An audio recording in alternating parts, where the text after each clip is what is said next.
अगर आज की ये वीडियो आपको अच्छी लगी हो तो आज से ही चैनल को लाइक करें, शेयर करें और सब्सक्राइब जरूर करें। साहिब बंदगी। दुनिया के जितने सारे संत हैं सभी संत 108 माला के तरह सब दाना बराबर है, सबका महत्व बराबर है, लेकिन कबीर साहब उस माला में एक सुमेरु माला है जहां पर से सत्संग की शुरुआत होती है और घूमने के बाद वहीं पर जाकर के सत्संग की समाप्ति होती है। इसलिए मैं कबीर साहब को इतना महत्व देता हूँ, कबीर साहब को मैं इतना आदर देता हूँ, कबीर साहब को मैं इतना सम्मान देता हूँ। तो महर्षि में ही बाबा ने पूछने वाले से कहा कि जब कबीर साहब से आप पूछ करके आ ही गए हो तो मुझसे पूछने की जरूरत क्या है। भक्त ने कहा केवल कबीर साहब से नहीं पूछे, विष्णु जी से पूछे, राम जी से पूछे, कृष्ण जी से पूछे, कबीर साहब तो कह ही रहे हैं। तो कहा सबने क्या बताया? कहा कबीर साहब तो कह ही रहे कि वो घट में निवास करता है। विष्णु जी भी कहे कि हम घट में ही निवास करते हैं। राम जी से पूछने गए तो वो कहते हैं कि सब उर्वासी में, सबके उर में निवास करता हूँ। कृष्ण जी से पूछने गए तो कहते हृदय से अर्जुन तिष्ठिता, मैं हृदय में निवास करता हूँ। महर्षि में ही बाबा ने कहा कि हमसे जो पूछना है तो हम की 10 से बाहर है कि का बता ही दीजिए। नहीं, बाबा ने कहा कि जब मुझसे पूछना चाहते हैं, बड़ा प्रसिद्ध पद आप लोग सुनो। वैसे तो बहुत सारी उपमा है लेकिन जिस पद से आप अवगत है वही सुनिए। निज तन में खोज सज्जन, यदि उस ईश्वर की परमात्मा की तलाश है तो उसको ढूंढने के लिए, उसका पता पाने के लिए अपने शरीर के अंदर प्रवेश करो। निज तन में खोज सज्जन। लोगों ने कहा बस हो गए, कबीर वाला ट्रैक धर लिए क्या? ये कबीर साहब वाला ट्रैक धर लिए, बाहर कुछ गुंजाइश छोड़े, क्योंकि तो आप निर्गुण और सगुण सबको समेट के चलते। ठीक है, निर्गुण वाला पक्ष बोल दिए तो सगुण वाला पक्ष भी कुछ रखे हैं बचा के क्या? अंदर वाला पक्ष रख दिए तो बाहर वाला कुछ बचा के रखे हैं। महर्षि में ही बाबा हार्ड ब्रेक नहीं डिस ब्रेक मारते हैं। बाहर न खोजना, बिल्कुल ब्रेक मानते भले हम सबको है लेकिन जानते केवल वो जो निर्गुण वाला है, कबीर वाला, उसी रास्ते को जानते हैं। निज तन में खोज सज्जन, बाहर न खोजना। लोगों ने कहा बाहर क्यों नहीं खोजा? उत्तर दिया अपने ही घट में हरि है, अपने में खोजना। वह हरि, वह परमात्मा, वह ईश्वर अपने घट के अंदर विराजमान है। इसलिए जब भी उसकी तलाश करना तो अपने अंदर में करना, उसकी तलाश बाहर में कभी मत करना। अब एक बात मैं आपसे पूछता हूं कि जिस बात को दुनिया के सभी भगवानों ने, सभी संतों ने एक स्वर में स्वीकार किया कि वह ईश्वर, वह परमात्मा, वह प्रभु सबके हृदय में निवास करता है। कृष्ण कह रहे हृदयवासी है, राम कहते हैं उर्वासी है, कबीर साहब कहते हैं घटवासी है, महर्षि में ही बाबा कहते हैं हृदयवासी है, अपने अंदर में रहने वाले हैं। तो सब लोगों को तो आपने बड़ा जयकार किया, सबका बड़ा सत्कार किया। एक कबीर से क्या दुश्मनी थी जो इतनी लाठी, इतना भाला, इतना फरसा, इतना तलवार चला दिए उसके ऊपर? क्यों चलाए? ये सवाल होना चाहिए ना। राम जी यदि कहते हैं कि उर में निवास करते हैं तो आप कहते हैं अयोध्यापति श्री रामचंद्र की जय। कृष्ण जी कहते हैं कि यदि वह हृदय में निवास करता है तो आप कहते हैं वृंदावन विहारी लाल की जय। और यदि कबीर साहब कहते हैं कि वह घट में निवास करता है तो आप लाठी, भाला, पत्थर, ईटा पत्थर उठा के उसके कपार फोड़ने के लिए तैयार हो जाते हैं। ऐसा क्यों? वजह बताइए। हकीकत यह बात है कि कबीर साहब को यदि आप नहीं समझ पा रहे हैं तो इसमें कबीर साहब की कुछ भी हानि नहीं है, हानि आपकी है। आप कबीर के प्रति जितनी नासमझी दिखाएंगे, आप अपनी संस्कृति से, आप अपनी सभ्यता से उतने दूर चलते जाएंगे, धर्म से, भक्ति से उतने दूर तक चलते जाएंगे। जितने सनातन संस्कृति को समझने का प्रयास कीजिएगा, वेदों को अध्ययन कीजिएगा, शास्त्रों को अध्ययन कीजिएगा, उपनिषदों को अध्ययन कीजिएगा, तो कबीर साहब के ऊपर आलोचना की उंगली नहीं उठानी पड़ेगी। आपका दोनों हाथ जुड़ जाएगा, आपका मस्तक कबीर साहब के चरणों में झुक जाएगा, आपके जुबान से कबीर साहब की जयकारा निकलेगी, आपके जुबान से कबीर साहब के प्रति कभी निंदा नहीं निकल सकती है। आप ये कभी कह ही नहीं सकते कि कबीर ईश्वर, परमात्मा, भगवान को नहीं मानता है। मानते हैं, बल्कि कबीर साहब का इतना ही कहना, ईश्वर को मानो किंतु ईश्वर के नाम पर फैले पाखंड को मत मानो। धर्म को मानो लेकिन धर्म के नाम पर फैले आडंबर को मत मानो। परमात्मा को मानो लेकिन परमात्मा को गलत जगह पर ढूंढने की कोशिश मत करो। भक्ति को मानो, लेकिन भक्ति के नाम पर फैले अंधविश्वास को मत मानो। और यदि यह बात कबीर कहते हैं तो आपको मिर्ची नहीं लगनी चाहिए, बल्कि आप में जो भी समझदार व्यक्ति हैं उसको भी यह बात खुल करके समर्थन करना चाहिए कि हम धर्म को मानेंगे, लेकिन धर्म के नाम पर फैले आडंबर को नहीं मानेंगे। हम भक्ति को मानेंगे, लेकिन भक्ति के नाम पर फैले अंधविश्वास को नहीं मानेंगे। हम ईश्वर परमात्मा को मानेंगे, लेकिन ईश्वर और परमात्मा के नाम पर फैले धंधे के जाल को हम नहीं मानेंगे। कबीर साहब ने यही शिक्षा दिया है, कबीर साहब ने यही प्रेरणा दिया है। तो कहने का ये अर्थ है कि कबीर साहब के संबंध में बड़ी आलोचना की गई। मूल रूप से मैं बता रहा था कि विष्णु जी कहाँ कहे नारद जी को कि भाई हम यहाँ पर तो शेर सैया पे रहते ही, शेष नाग पर सोते ही हैं, इसके अलावा मैं सबके हृदय में भी निवास करता हूँ। नारद जी ने कहा कि ये बात पहले क्यों नहीं बताई, ये तो कबीर साहब की भाषा थी, आप कहाँ से ले आए। विष्णु जी ने कहा कि सच यही है, और जो सच होगा तो सबको एक ही बात, चीनी खाए हम खाए तो हमको मीठा लगेगा, आप खाइएगा तो तीता लगेगा। यदि चीनी का सच मीठापन है तो चाहे मंच पर बैठे महात्मा खाए कि नीचे में बैठा कोई गृहस्थ खाए, चाहे पापी खाए कि पुण्यात्मा खाए, यदि चीनी का सत्य मीठापन है तो जिसके भी जुबान पर जाएगा उसको मीठा ही लगेगा। यदि नमक का सत्य नमकीनपन है तो चाहे हमारे जुबान पर जाए कि आपके जुबान पर जाए वो नमकीनपन ही लगेगा। यदि नीम का स्वभाव, नीम का धर्म, नीम का सत्य यदि तीतापन है तो चाहे मेरे जुबान पर आवे कि आपके जीभ पर जाए वह तीता ही लगेगा। ऐसा नहीं हो सकता है कि मेरे जीभ पर आकर के चीनी मीठा हो जाएगा और आपके जीभ पर जाकर के खट्टा हो जाएगा। ऐसा नहीं हो सकता है कि मेरे जीभ पर आने पर नमक नमकीन हो जाएगा और आपके जीभ पर जाने के साथ कसैला हो जाएगा। ऐसा कदापि नहीं हो सकता है। तो जो सत्य होता है वह सत्य सबके लिए एक जैसा होता है। तो विष्णु जी ने कहा कि ईश्वर की सच्चाई यही है कि वह भीतर में निवास करता है। तो चाहे वह कबीर साहब कहे, चाहे विष्णु साहब कहे, कि राम साहब कहे, कि कृष्ण साहब कहे, कि कोई कहे, वह एक ही बात कहेगा।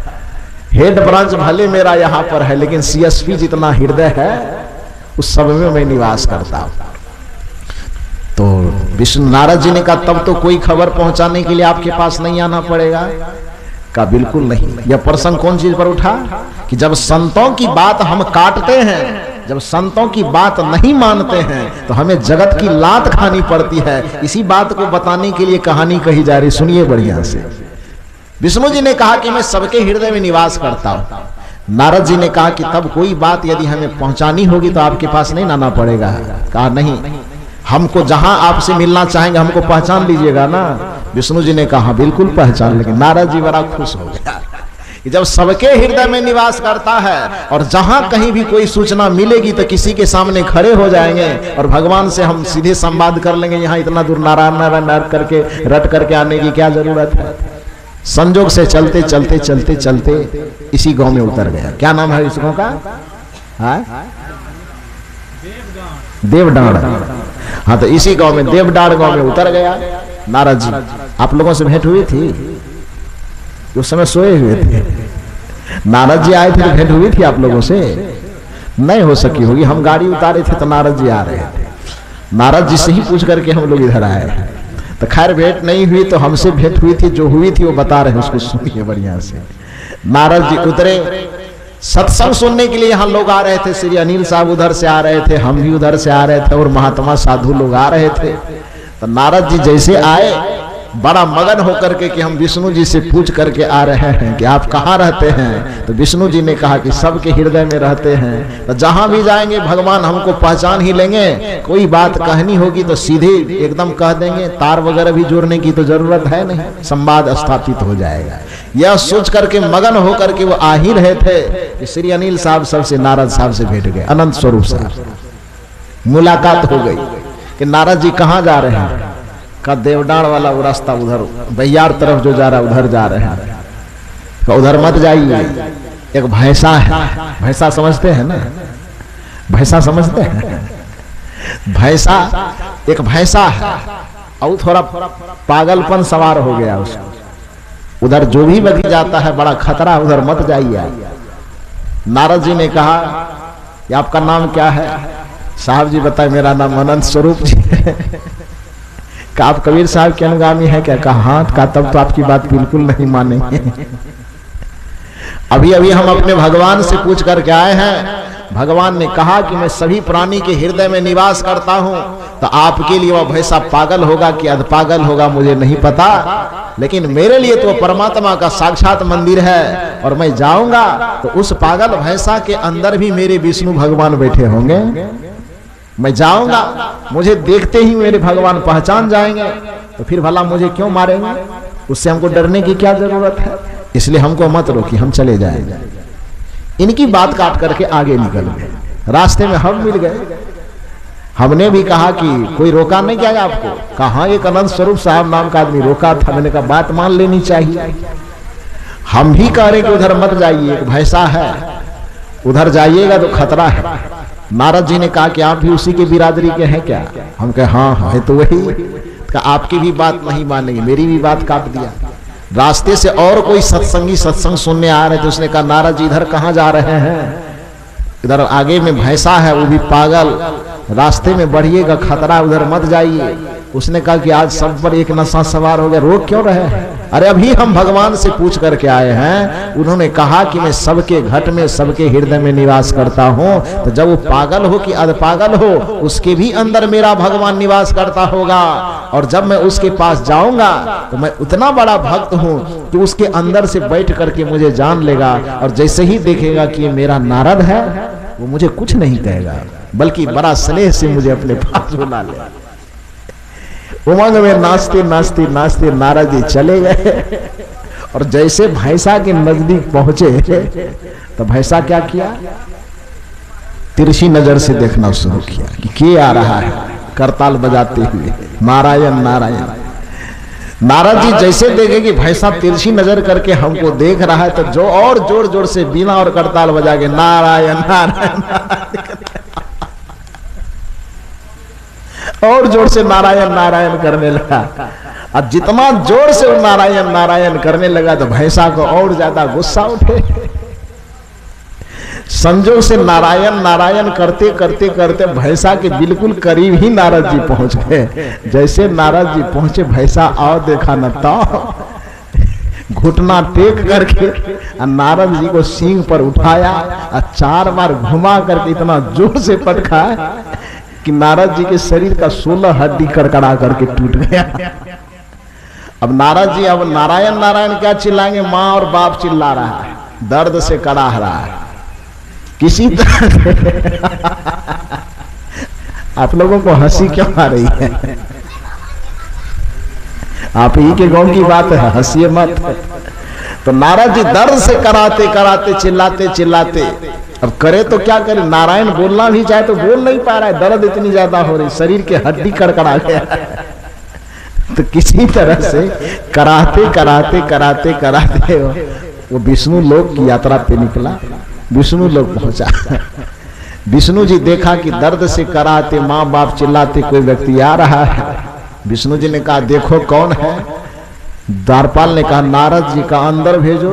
जैसे अंदर भेजा, विष्णु जी कहते हैं कि ये क्या हालत बना रखे। नारद जी ने कहा कि दिमाग खराब है आपका। ये आप मुझसे हाल समाचार पूछ रहे हैं कि क्या हाल चाल है आपका?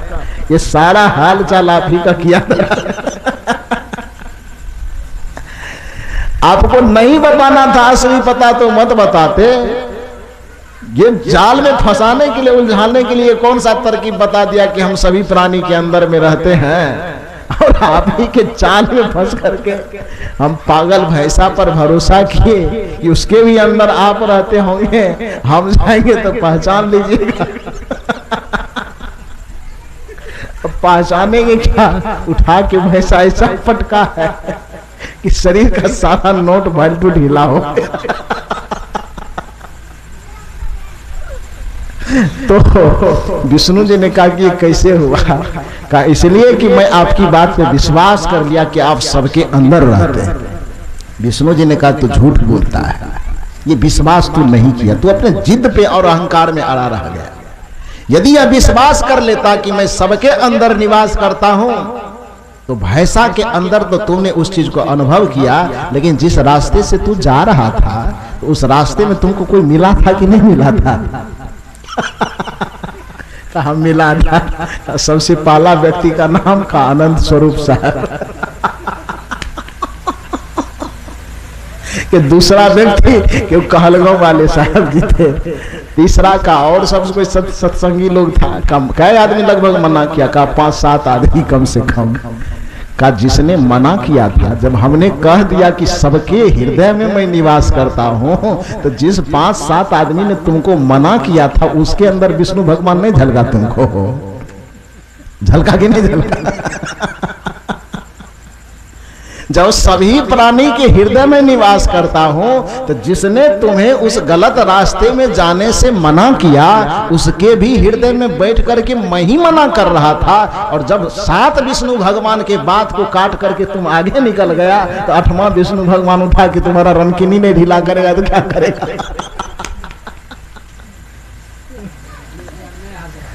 जी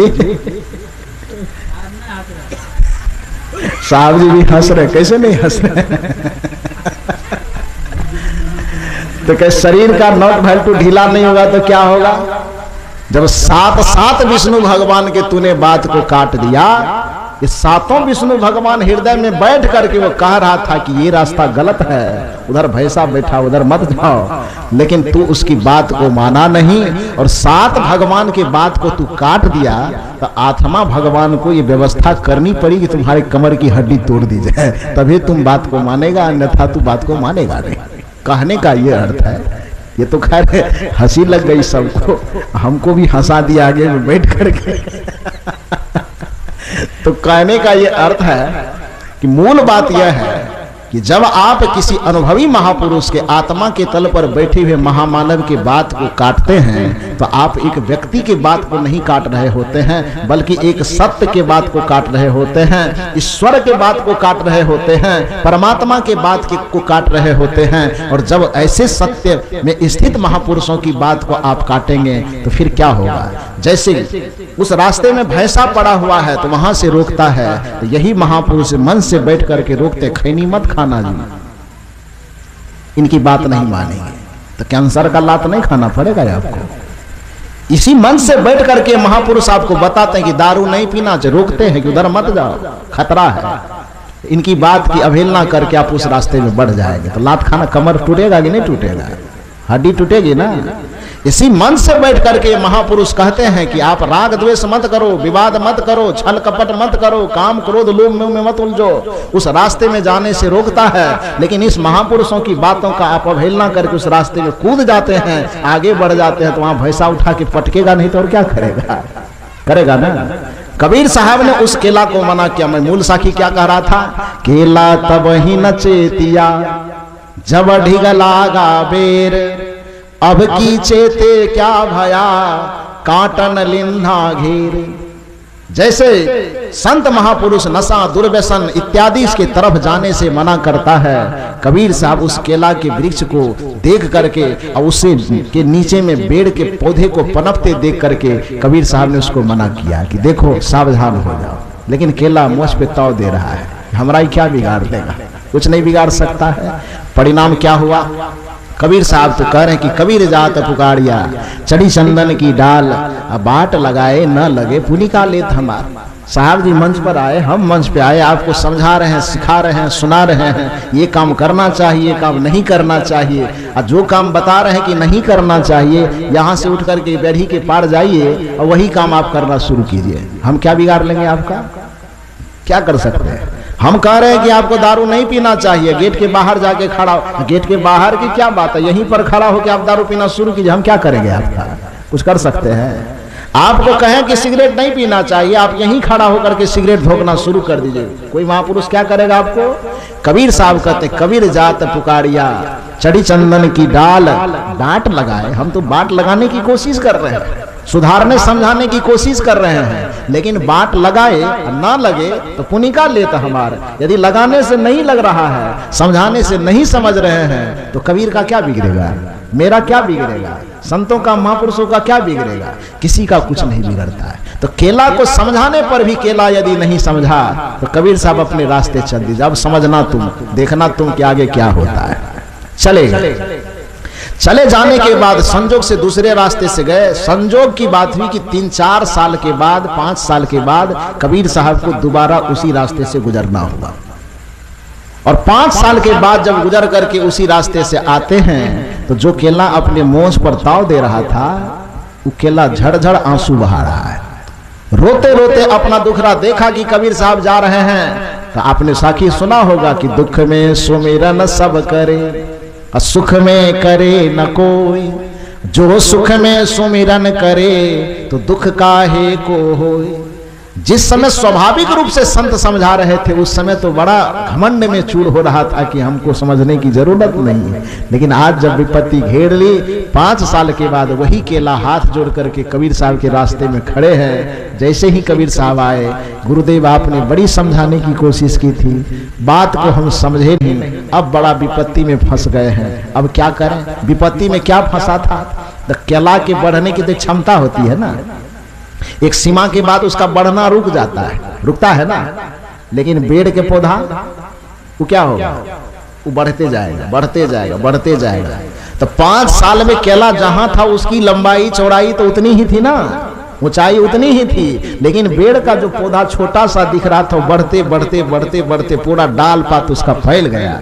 और डाल पात जब उसका फैला तो केला को चारों तरफ से क्या किया, क्या करेगा वो, चारों तरफ से घेर लिया।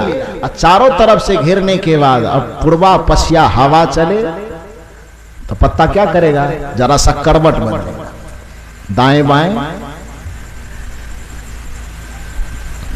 करवट बदलने के क्रम में जैसे दाएं बाएं करे, पूर्वा चले पश्चिया चले, पत्ता जरा सा भी इतराने का कोशिश करे, इठलाने का कोशिश करे, झूमने खेलने का कोशिश करे, तो जरा सा पलटी मारे तो बैर का जो कांटा है चारों तरफ से घेरा हुआ, वो कांटा क्या करेगा, आरती गरीब निवाज, वो कांटा क्या करेगा, हो आरती तन मंदिर में कीजिए, या आरती कीजिए या आत्म पूजा। वो जैसे ही पत्ता हिले डोलने की कोशिश करता था, वो कांटा पहले से तैयार, जैसे ही जरा सा तो चिथड़ी उड़ा देता था, उसका नोच लेता था, उसके शरीर के चिथरे चिथरे कर दिए जाते थे।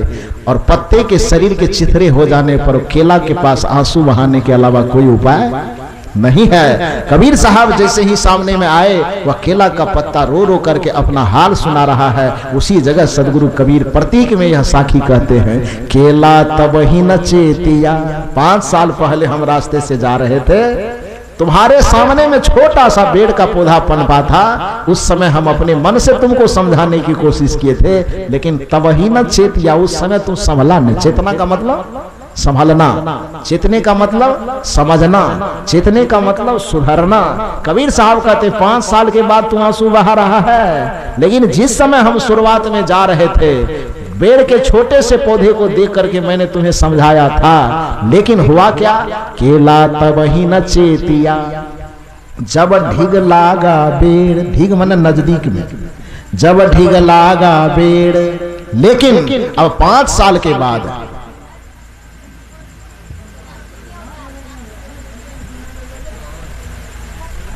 क्या हो गया, बैठिए,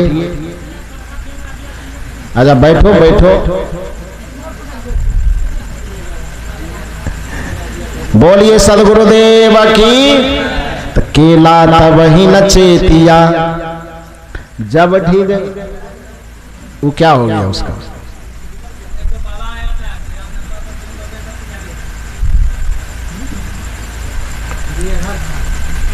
कोई बात नहीं। समय कितना हो गया ये भी बताइए। ठीक है, बस थोड़ी देर में समाप्त कर रहे हैं, 4 मिनट में हाँ समाप्त हो जाएगा, रहने दीजिए। बोलिए सदगुरुदेव की।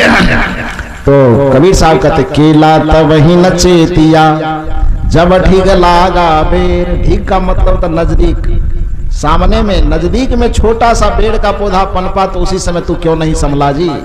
तो केला तब ही न चेतिया, जब ढिग लागा बेड़, अब की चेते क्या भया, जब काटन लिन्ना घेर। अब संभलने से फायदा क्या है? जब कांटे चारों तरफ से जकड़ लिए हैं, तो कांटा का पौधा जिस समय वृक्ष के नीचे जन्म ले, उसी समय यदि सावधानी आ जाए तो फिर केला को चिथड़ी उड़ने की जरूरत नहीं पड़ेगी, उसको रोने की जरूरत नहीं पड़ेगी। यह एक प्रतीक है। मैंने कहा कि दुनिया के किसी भी उलझन को सुलझाने के लिए प्रतीक का प्रयोग किया जाता है। इस प्रतीक का सामान्य सा अर्थ केला कौन है?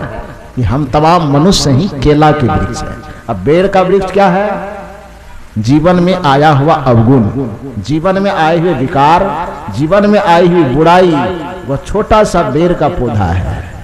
जे संत गुरुजन जब आपके जीवन में झांकते हैं और आपके जीवन के नीचे में, जीवन के तल में यदि कोई छोटा सा अवगुण, विकार, बुराई दिखाई देता है, ये संत, ये महापुरुष कबीर के स्वरूप में आकर के आपको, हमको, सबको समझाते हैं कि ये भैया अभी तुम्हारे जड़ में अवगुण का बेर पनप रहा है, विकार का बेर पौधा पनप रहा है, अभी भी संभल जाओ। लेकिन जो अभिमान में नहीं होते वो तो संतों की बात को बड़ी विनम्रता से मान लेते हैं, लेकिन जो तन के, धन के, रूप के, यौवन के अभिमान में अकड़ता है, वह संतों की बात की अनसुनी कर देता है, संतों की बात को नहीं मानता है। धीरे धीरे वही अवगुण और विकार का बेड़ वृक्ष बढ़ते बढ़ते जब उसके जीवन को जकड़ लेता है, तो फिर वही आदमी रोते छटपटाते, देवी देवता, संत, महापुरुष तीर्थ व्रत में माथा रगड़ते रगड़ते कि हम कौन सा पाप किए थे जो ये दुख आ गया, क्या गलती किए थे जो ये दुख आ गया, हे भगवान आशीर्वाद दीजिए, हे गुरु आशीर्वाद दीजिए,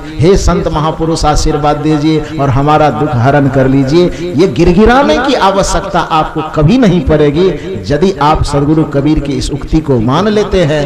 यदि केला के वृक्ष के नीचे पनपने वाले छोटे से पेड़ के पौधों के उखाड़ करके फेंक देते हैं, तो उसके जाल में, जंजाल में फंसने की आवश्यकता नहीं पड़ेगी। तो मूल रूप से आज इस एक बच्चे के मुंडन संस्कार में हम लोग उपस्थित होकर के जो प्रवचन सुन रहे हैं, मैंने कहा कि वह बाल उतारना भी एक प्रतीक है। वो प्रतीक क्या है? श्री साहब जी ने उस प्रतीक का खुलासा किया कि जैसे बाल घने हो जाने पर, विकारग्रस्त गंदगी हो जाने पर, उसमें क्या होता है, धीरे धीरे जुएं वगैरह फल जाते हैं, जो पीड़ा देता है, जो नोचता है, जो कष्ट देता है। तो ये संकेत है, ये प्रतीक है कि जैसे बाहर में कोई चीज जंगली जैसा हो जाए, गंदगी टिकने का स्थान हो जाए, तो उसमें कीड़े फड़ जाते हैं, पीड़ा देने वाले चीज फड़ जाते हैं। तो ये बाहरी प्रतीक है और असली बात इसका क्या है? वैसे ही हमारे हृदय में, हमारे मन में गंदगी टिकने का यदि स्थान पैदा हो जाए, तो उसमें भी दुख देने वाले, पीड़ा देने वाले, कष्ट देने वाले कीड़े पैदा हो जाएंगे। तो जैसे बाहर के प्रतीक बाल को उतार करके फेंक दिया गया, उसी तरह से हमें समय समय पर इस सत्संग में आकर के अपने मन का भी मुंडन करवाते रहना चाहिए। दुर्भाग्य है कि हम माथे का मुंडन तो करवा लेते हैं, लेकिन हम अपने मन का मुंडन नहीं करवा पाते हैं। बाहर के मुंडन तो कोई ठाकुर नाई भी कर देगा, लेकिन मन का मुंडन करवाने के लिए आपको समय समय पर श्री अनंत